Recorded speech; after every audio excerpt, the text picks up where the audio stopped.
요한복음 1장에 보면 이제 빛이 어둠에 빛이 돼 어둠이 알지 못하더라 라고 이야기합니다. 사실 이 요한복음을 이제 쓴 요한은 아주 오래 살았습니다. 아마 195년에서 100년 AD 95년 100년 아마 그 이후에 아마 돌아가신 걸로 추정이 되고, 그리고 95년도 그때 또 로마의 도미티아누스라고 아주 그 악한 왕이 들어서서 굉장한 박해를 했습니다. 그래서 밤모섬에 유배되었습니다.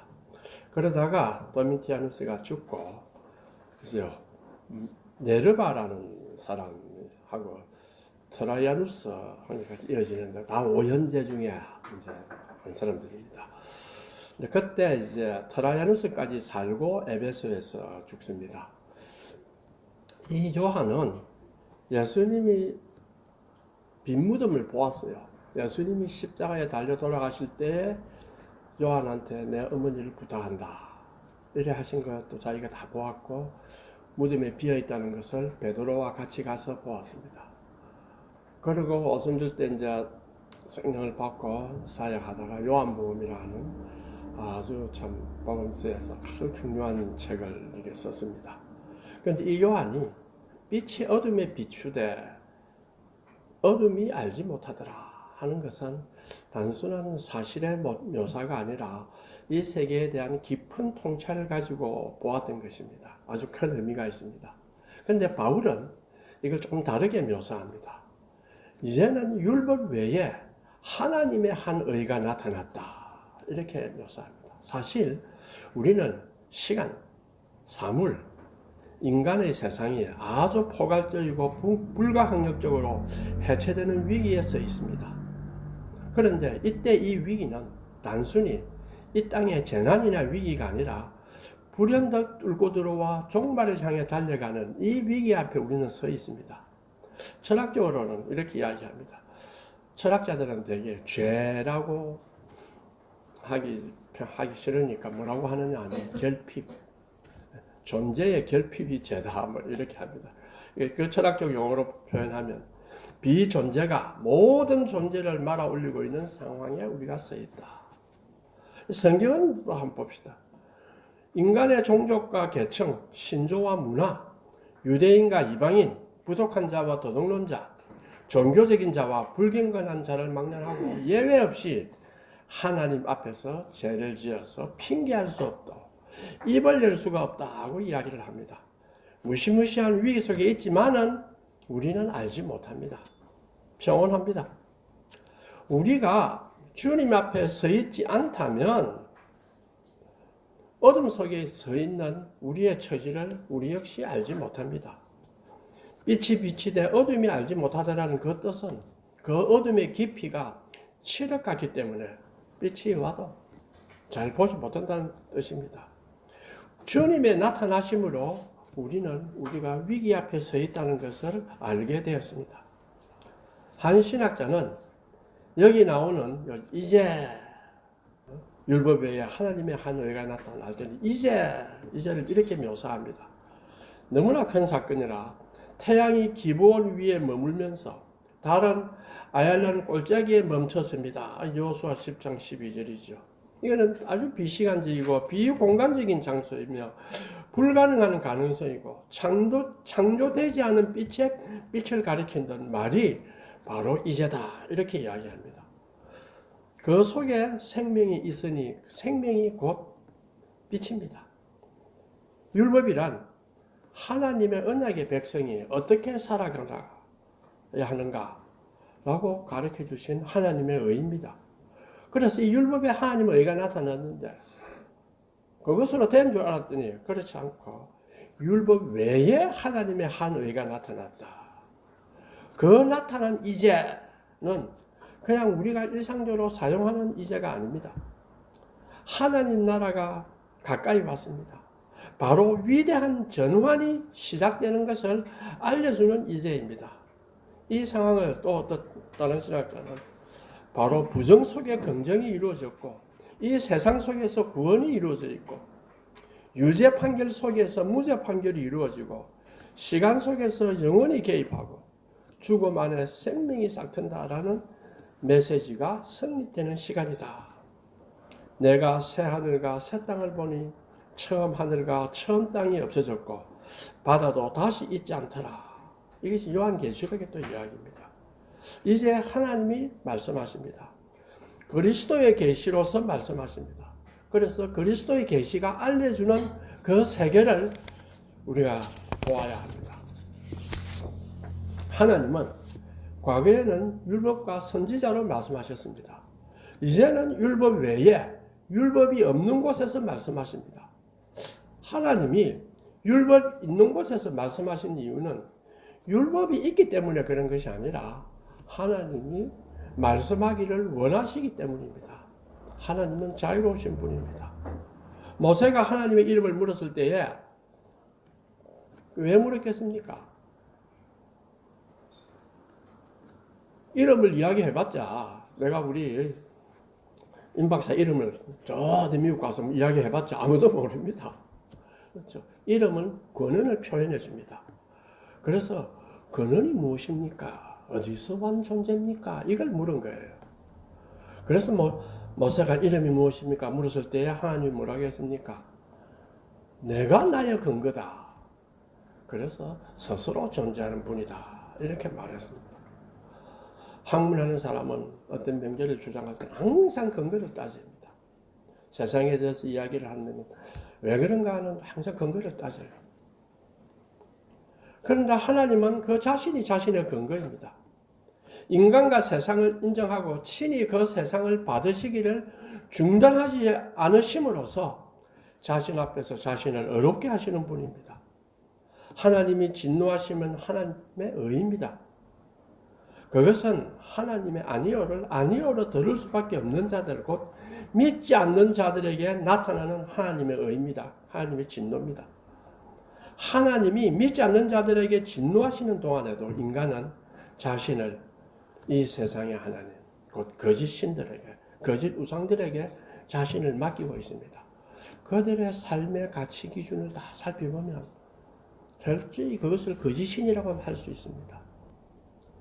자신은 합리적이고 과학적인 것에 내 몸을 맡기는 것 같이 보이지만은 그것을 분석해 보면 합리적이고 과학적인 것을 바치는 게 아니라 그냥 자기가 좋다고 믿고 있는 신에게 바치는 것입니다. 그럼에도 하나님은 변함없이 스스로 존재하시는 분이고 창조주 하나님으로 자신의 피조물에 대한 경륜을 이끌어 가시는 분입니다. 그런데 하나님의 의가 나타났습니다. 1장 17절에서는 복음에 하나님의 의가 나타났다. 복음에 나타났다. 3장 27절에는 율법 외에 나타났다. 이렇게 말합니다. 하나님의 의는 파악할 수도 없고 그 근거도 없고 오직 하나님 자신 안에 토대를 두고 있습니다. 이 하나님의 의는 용서입니다. 용서는 하나님과 인간 사이의 관계를 근본적으로 바꾸어 놓았습니다. 3장 21절에 하나님의 의가 나타났다는 것은 과거 시제입니다. 이때 과거란 것이 뭐냐면 예수 그리스도의 역사적인 죽으심, 그것의 영속적인 결과를 말하는 완료 시기입니다. 반면에 1장 17절은 하나님의 의가 복음에 나타나고 있다. 현재 시제입니다. 이는 복음이 전파될 때마다 하나님의 의가 나타난다는 의미입니다. 그래서 22절에서 바울은 하나님의 의라는 표현을 반복합니다. 그래서 다시 복음을 알리는 일을 계속합니다. 하나님의 의는 22절에 보면 예수 그리스도를 믿음으로 말미암아, 곧 그 뜻은 예수 그리스도 안에서 그분의 신실하심으로 말미암아 계시되는 것입니다. 하나님의 신실하심이란 말은 하나님의 끈질긴 지속성입니다. 우리는 모든 인간적인 부족함에도 불구하고 하나님을 가리키는 여러 가지 분산된 역사적 표지가 있습니다. 그 속에서 하나님을 향한 현실적 가능성을 발견할 수 있습니다. 어떨 때는 우리가 기도해도 하나님이 안 들어줍니다. 캄캄합니다. 그러다 어떤 때는 탁 이루어지는 것 같습니다. 신통하다. 그러다 보면 이게 우연인가? 이게 또 이상하다. 등등으로 느낄 수가 있습니다. 하나님의 신실성이란 뜻은 이러한 우리의 의심을 무너뜨리는 표지입니다. 때가 참에 곧 우리는 신실하심을 붙들고 때를 기다리며 가야 합니다. 절대 실망하거나 주춤하거나 멈추거나 돌아가면 안 됩니다. 물론 우리는 인간이라 의심으로 가득 찰 때도 있고 나의 어려움을 하나님이 돌보지 않는가 생각합니다. 때때로는 나는 순수하고 정직하게 했는데 오히려 그 정직하고 순수함이 이 세상이 악하니까 올무가 될 경우도 있습니다. 그때 우리가 묻습니다. 왜 하나님은 나를 제어하지 않으셨는가? 라고 생각할 수 있습니다. 그러나 우리가 그로 인해서 손실을 입을 때 그 손실은 오히려 더 큰 미래를 예시하는 가르침이 될 수 있습니다. 사탄이 횡행하는 세계에서 진실로 하나님의 보호를 입어야 한다는 생각으로 기도를 하게 됩니다. 우리가 하나님의 경륜을 어떻게 알겠습니까? 그렇죠. 알 수 없습니다. 돌이켜보면 내 기도를 하나님 그때 안 들어주기에 다행이다. 이런 경우도 많습니다. 하나님의 신실함을 생각하면 이 풍랑 인연하여서 더 빨리 갑니다 하는 찬송처럼 우리는 우리 세계를 다시 보아야 합니다. 더 넓고 더 풍성하고 은혜로 가득 찬 세계라 하는 것을 우리가 다시 볼 수 있습니다. 예수 안에 나타난 하나님 계시는 종교이기 때문에 주관적이냐 하면 그렇지 않습니다. 이것은 객관적이고 역사적이고 보편적입니다. 그 의미는 곧 그 계시의 진리성은 나의 믿음이나 태도와 같은 주관성에 의존하지 않습니다. 내가 믿든 말든 그것은 역사적 사실입니다. 지금 전 세계적으로 종교다원주의를 주장하는데 그까지는 좋으나 기독교를 다 핍박하고 있습니다. 미국에서 대학에서 기독교 철학 강의는 못하게 합니다. 이슬람 철학은 강의합니다. 불교 철학도 강의합니다. 학교에 성경을 배치하려 하면 놀래서 종교다. 우리는 종교 중립이다 해서 빼냅니다. 그러나 불경, 코란은 배치되고 있습니다. 우리가 합리적 세계라고 하는 것이 합리적이다 하는 것이 종교 중립적인 같지만 그렇지 않습니다. 기독교만 배제하고 있습니다. 선진국 사회는 그렇습니다. 물론 독일은 신학교나 목사들이 다 공무원입니다. 그렇기 때문에 그렇지는 않습니다. 그러나 미국은 심합니다. 하나님의 신실하심에 대한 약속이 예수 그리스도 안에서 성취되었다는 사실은 나의 믿음과 관계없이 객관적이라는 것입니다. 이것은 어떤 정신적, 역사적, 우주적 봉선적으로 주어진 것이 결코 아니고 그것이 아무리 최고의 수준의 연구라 해도 마찬가지입니다. 무의식의 해명이나 신비주의적 기도에서 어떤 오컬트 같은 정신력의 발휘로 결코 도달할 수 없는 곳입니다. 또 우리 경험을 통해서 하나님의 계시를 발견하는 것이 아닙니다. 오히려 이 모든 것 때문에 하나님의 계시를 발견하는 것이 더 또 접근하기가 더 어려워집니다. 가끔 기독교를 하나의 종교로 생각하고 안식 인명을 위한 도구로 여기는 경우가 있습니다. 이것은 기독교가 가진 하나님과 사람 사이의 질적인 관계를 잊어버리고 단순히 인간의 동정심만을 휘두르는 거짓 고안에 지나지 않는다고 키엘케고르는 강조합니다. 우리의 믿음은 이러한 객관적 진리에 대한 우리의 주관적 반응입니다. 그래서 믿음에는 객관적 요소와 주관적 요소가 모두 포함되어 있습니다. 그렇기 때문에 우리는 의지를 발휘해야 합니다. 어려움이 닥치고 할 때 왜 이랬나? 가 아니라 하나님을 믿는 나로서는 여기를 이겨내야 됩니다. 어쨌든 우리는 이겨내야 됩니다. 왜? 하나님은 살아계신다. 하나님을 붙들고 세상에 지지 않아야 합니다.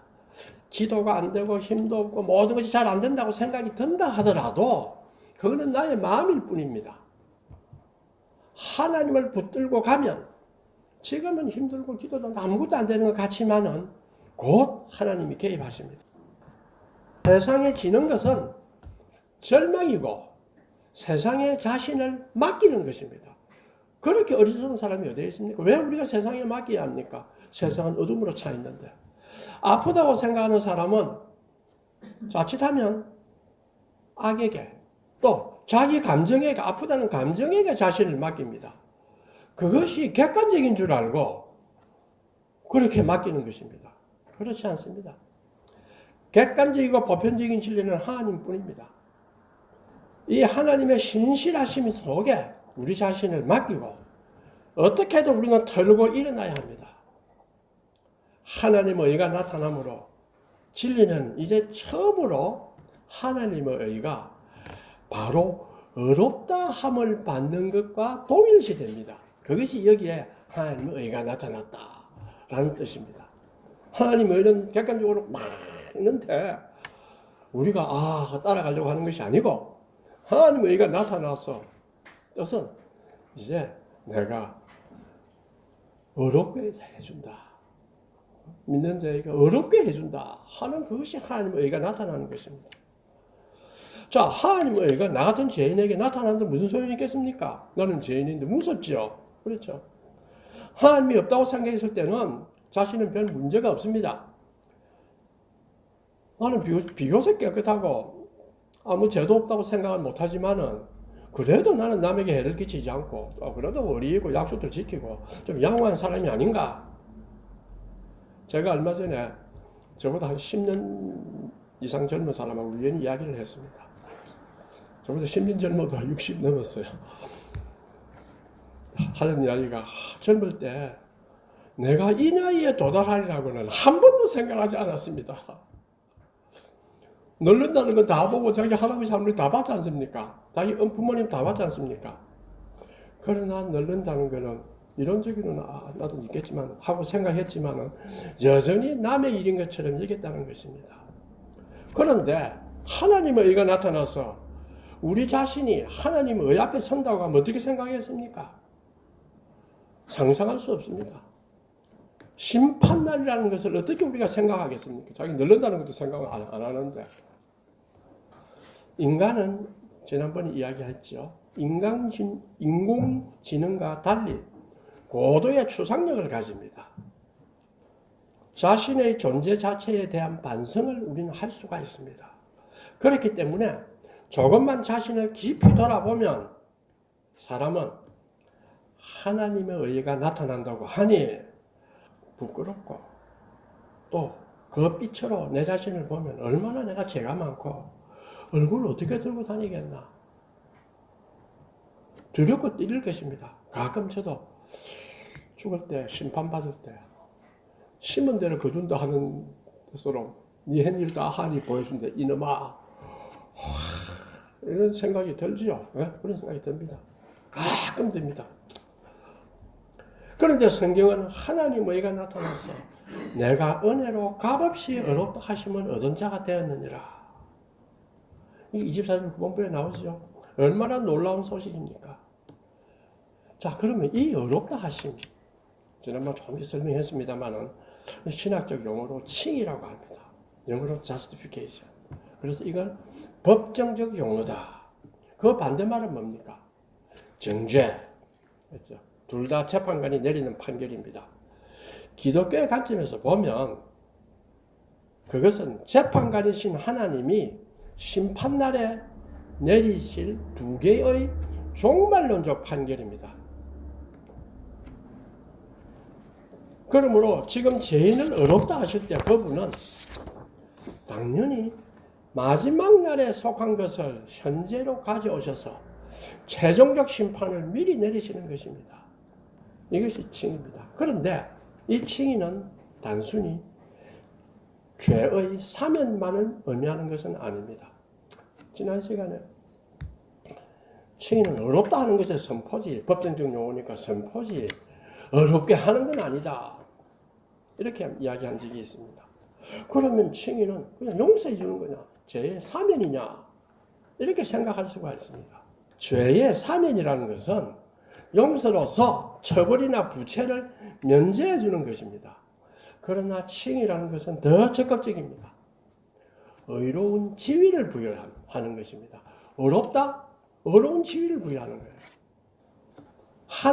죄인이 하나님의 은총을 받을 수 있는 자격을 얻고 그분과의 교제를 회복해 주겠다는 것을 의미합니다. 죄사함을 선포하는 사명의 음성은 너는 가도 된다. 너는 죄로 인하여 마땅히 받아야 할 처벌은 이제 면제되었다. 이라고 말합니다. 그러나 칭의를 의미하는 판결은 너는 내게 와도 된다. 너는 나의 사랑과 나의 임재 안에 기꺼이 받아들여진 것이다. 그래서 유명한 계획주의 신학자 찰스 하진은 정죄란 단지 처벌하는 것이 아니라고 피고인이 죄를 지어 처벌받아 마땅하다는 것을 선포하는 것이 정죄다.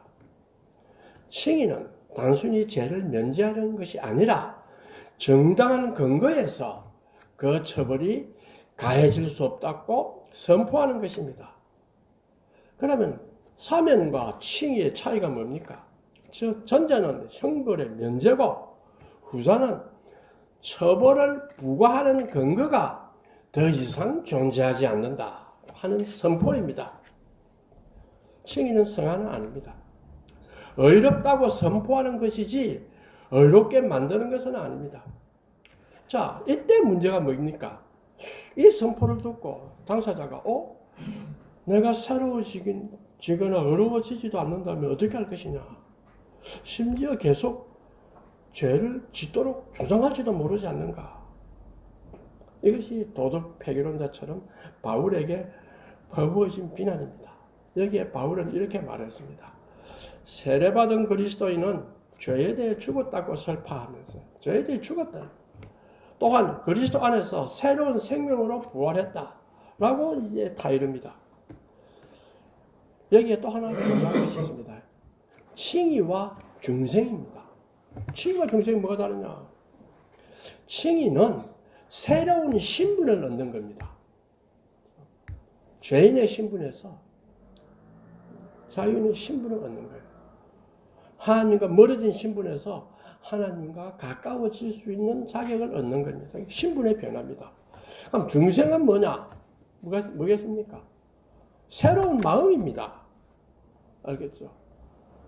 새 생명, 새로운 마음을 가지고 태어나는 거예요. 새로운 마음, 이 중생의 표현입니다. 이 둘은 서로 구별되고 다르지만은 동시에 일어납니다. 의롭다 함을 받은 신자들은 성령에 의해서 중생되어 새 마음을 갖습니다. 따라서 점진적인 거룩함으로 이르는 성화의 길에 들어서는 것입니다. 24, 26절에 보면 바울은 칭의에 대해서 세 가지 기본 진리를 가르칩니다. 첫째는 그것이 어디에 시작됐는가? 근원이 뭐냐? 그 근원은 하나님과 그분의 은혜, 값없이 선물로서 절대적으로 값없고 전적으로 갚으는 그분의 은총으로 된다. 이 근원이다. 둘째는 무엇에 근거를 두느냐? 이상하지 않습니까? 어떻게 의로우신 하나님이 자신의 의를 타협하거나 그들의 불의를 눈 감아주고 불의한 자를 어렵다 하고 이래 선포한 일 가능합니까? 그리고 하나님은 죄를 극도로 싫어하는 분이기 때문에 임의로 값없이 용서하고 덧붙여서 어렵다 하겠다고 할 수는 없습니다. 만일 하나님이 죄인들을 그분의 은혜로 값없이 어렵다 하시면 무슨 근거가 있어야 합니다. 칭의의 근거는 무엇이냐? 그리스도와 그리스도의 십자가입니다. 그리스도의 십자가가 없다면 불의한 자를 의롭다 칭하는 것은 결코 정당화될 수 없고 부도덕하고 따라서 불가능했을 것입니다. 십자가란 것은 우리 죄를 대신하여 자신의 아들을 죽게 하신 것을 말합니다. 이것을 조금 더 자세히 살펴볼까요? 자신의 아들을 단순히 대신 죽게 했다는 것이 아닙니다. 그 의미에는 기독교적인 삶을 포괄하는 거대한 세계관이 들어 있습니다. 자세히 보면 세 가지가 나타납니다. 구속이란 단어가 나타납니다. 본문에는 속량이라고 번역을 했습니다. 영어로는 redemption. 이 용어는 칭의가 법정에서 빌려온 용어라고 한다면 redemption, 구속은 시장에서 빌려온 용어입니다. 구약에서 팔렸던 종을 원래 자유로웠는데 팔렸던 종을 값을 치르고 되산다는 것입니다. 자유로운 종으로 자유로 다시 회복한다는 것입니다. 몸값을 지불하고 자유를 얻게 하거나 찾아온다는 뜻입니다. 그러니까 시장의 용어죠. 기독교 세계관적으로서는 우리는 원래는 하나님과 교제하고 자유로웠는데 사탄의 종으로 팔렸던 것을 예수님이 죽음으로 그 값을 지불하고 자유인으로 데리고 왔다는 것입니다. 원래 하나님의 것이었는데 죄의 종으로 팔렸다 이거야. 다시 십자가의 피로 죄의 종에서 하나님과 자유를 누릴 수 있는 하나님의 자녀로 데리고 왔다는 뜻입니다. 또 둘째 용어가 뭡니까? 화목제물입니다. 그렇죠. 25절에 이 예수를 하나님의 그의 피로 인하여 믿음으로 말미암은 화목제물을 세우사. 이 화해를 의미합니다. 이 화해가 나오는 구절 전후 문맥을 보면요, 바울은 인간이 처하는 공경을 이야기합니다. 이것은 죄뿐만 아니고 그 공경이란 죄뿐만 아니고 죄에 대해 하나님이 내리는 진노를 이야기합니다. 그래서 화목이 필요합니다. 그럼 화목하는 방식이 어떤 겁니까? 자, 이 신과 인간의 화목이라 할 때는 이것은 기독교에만 있는 것이 아니라 이교도에도 많습니다. 신에 대해서는 다 잘 모르고, 우리도 신에 대해 하나님에 대해서 잘 모르다시피 이교도들도 신에 대해서 잘 몰라요. 신이 변덕스럽습니다. 그러니까 신의 비율을 맞춰야 됩니다. 달래야 합니다. 그래서 신의 진노를 달래는 것이 화목이다. 공양미 삼덕성이 그거 아닙니까? 그렇죠. 바다의 바다치간이 그 바다를 지배한 신에게 심청을 바쳐야 된다. 그래야 그걸 보고 위로를 기분이 좋아서 용서해준다. 그리스 신화에 나오는 이야기 보면 다 많습니다. 화목이 왜 필요한가에 대해서 그리스도인의 답은 전는 다릅니다. 하나님은 죄에 대해 거룩한 분노를 하시는 분입니다. 하나님의 죄를 하나님의 갖고 있는 죄를 싫어하는 본성에 어울리려면 어떻게 해야 됩니까? 죄의 값을 치러야 합니다. 그래야 하나님은 용서할 수 있고 또 자신과 교제를 할 수 있는 자격을 얻고 인정을 받습니다. 이 교제를 위해서는 화해를 해야 합니다. 자, 그러면 어떻게 죄의 값을 치를 수 있겠습니까? 지옥 형벌을 받아야 합니다. 어떻게 받을 수가 있습니까? 그러면 하나님이 누구 데리고 와가. 대속이다 하니까 누구 한 명 데리고 와가. 야, 죽이고. 자, 이 사람 죽음으로 너희를 대속했다. 알지 못하는 시절에, 구약 시절에 하나님의 참 사랑이 무엇인가를 가르치기 위해서는 어떻게 했습니까? 율법을 지키다가 죄를 범하잖아요. 그럼 하나님이 율법을 지키다가 율법을 어겨 해가 벌레를 치는 것이 아니고 양의 피를 통해서 용서를 해 주었습니다. 그런데 이제는 다릅니다. 하나님 의가 나타난 것은 너의 죄값이 크다. 그러면 어떻게 해야 되나? 그 죄를 위해서 이제 대속할 것이 없고 그것은 다 하나를 가리키고 있었는데 하나님 자신이 죽는 길밖에 없다.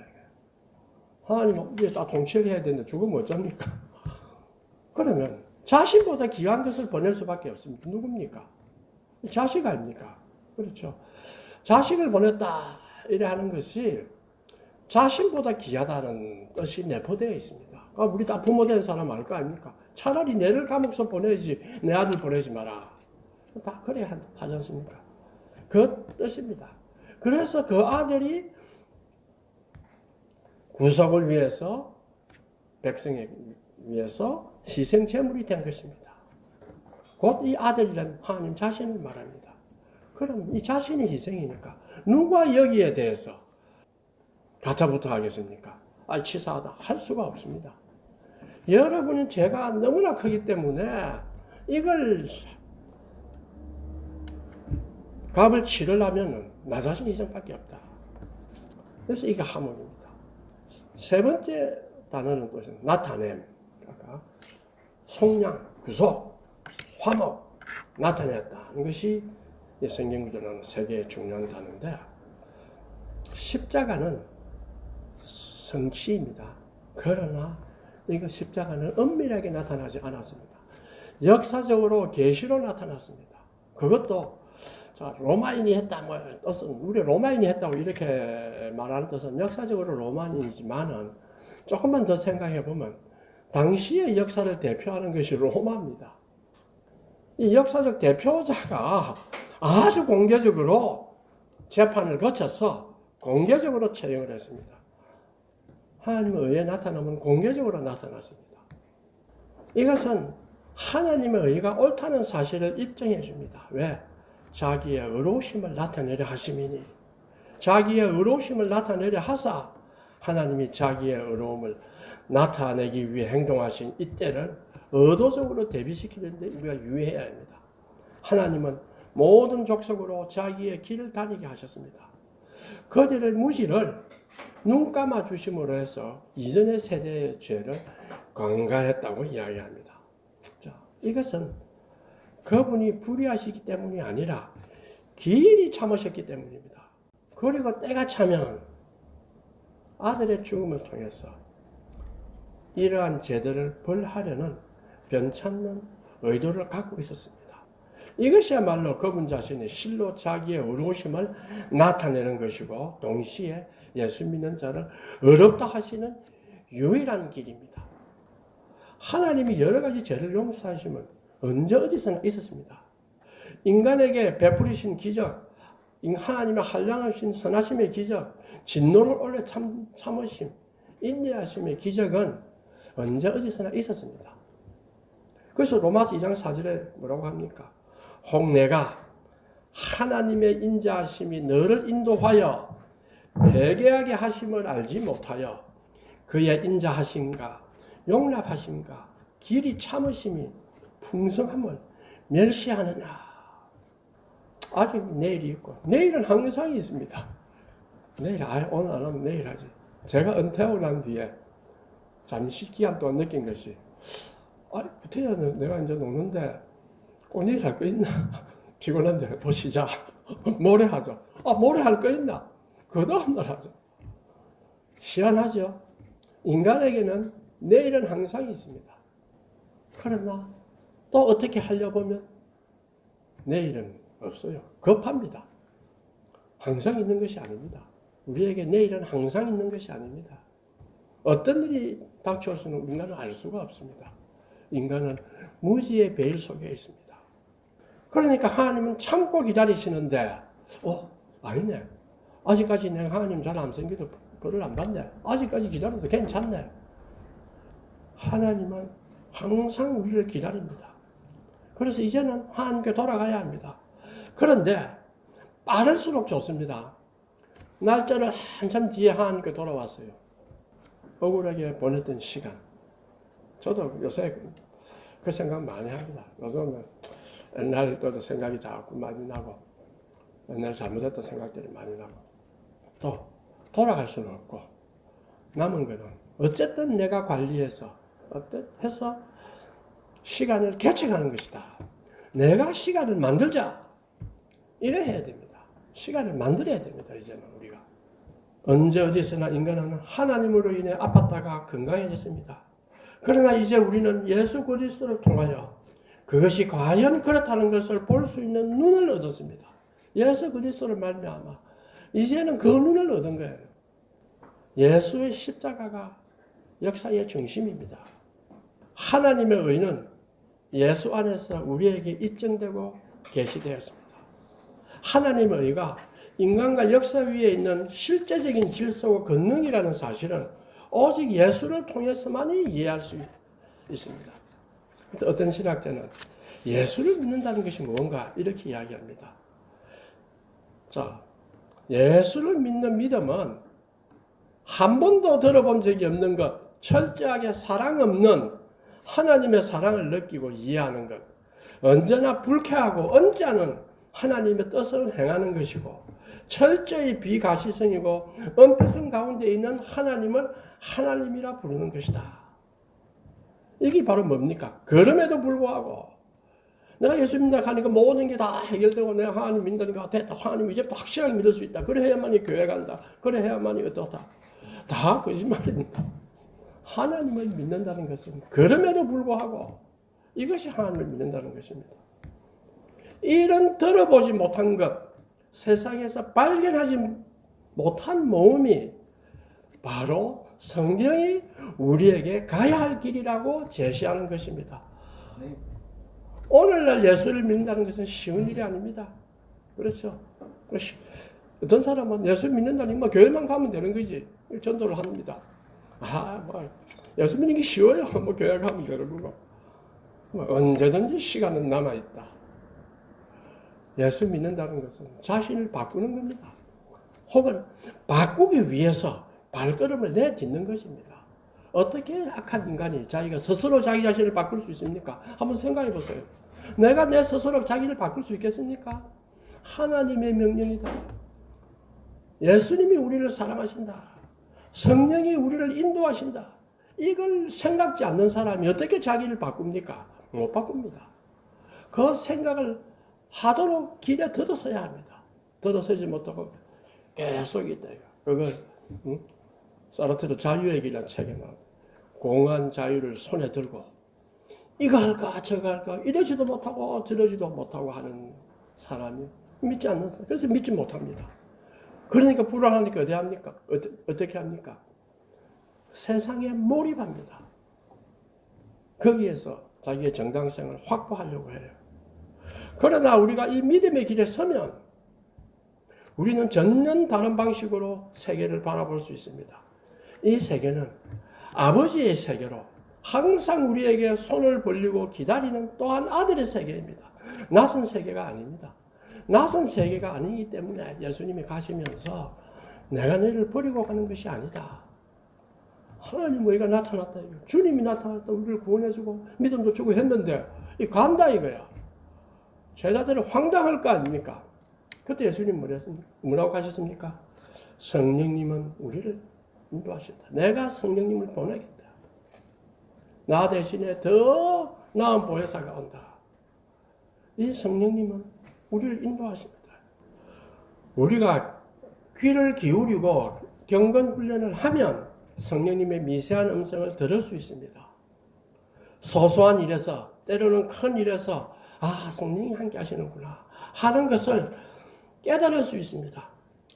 중생이란 뭐라 했습니까? 새 마음을 가지는 것입니다. 이 우리의 마음속에 성령은 역사합니다. 지금 우리 사회에서 참 그런 생각보다는 강박적 신앙, 어쩜 빵을 한다든지 뭐 병이 좀 낫는다든지 이런 강박적인 효과를 가지고 그것이 성령의 보존인 것처럼 생각합니다. 그것은 잘못입니다. 그것은 하나의 현상일 수는 있으나 그건 성령의 보존이 아닙니다. 성령은 우리의 새 마음을 계속 일으키시는 게 성령입니다. 내가 주님을 따르겠다. 주님, 내가 힘들고 하시면 나는 따르겠습니다. 이렇게 고백하는 것은 성령의 도움입니다. 이것이 성령의 보증입니다. 이렇게 생각하면 우리는 뭡니까? 용기를 가질 수 있어요. 하나님은 내 자신의 기도를 들어주신다는 확신을 가질 수 있습니다. 이 세상은 자신의 세계관으로 세계를 봅니다. 우리는 이 세상이 가지고 있는 믿음에 따라갈 필요가 없습니다. 세상은 세상의 세계관으로 갖고 있는데 왜 거기에 우리가 동조하고 거기에 빌붙어서 살 이유가 뭐가 있습니까? 우리가 살아갈 길은 이것입니다. 내가 세상을 이겼노라 하신 주님을 끝까지 붙들고 하나님의 신실하심을 믿고 따라가는 것입니다. 자, 그럼 통성기도 하겠습니다.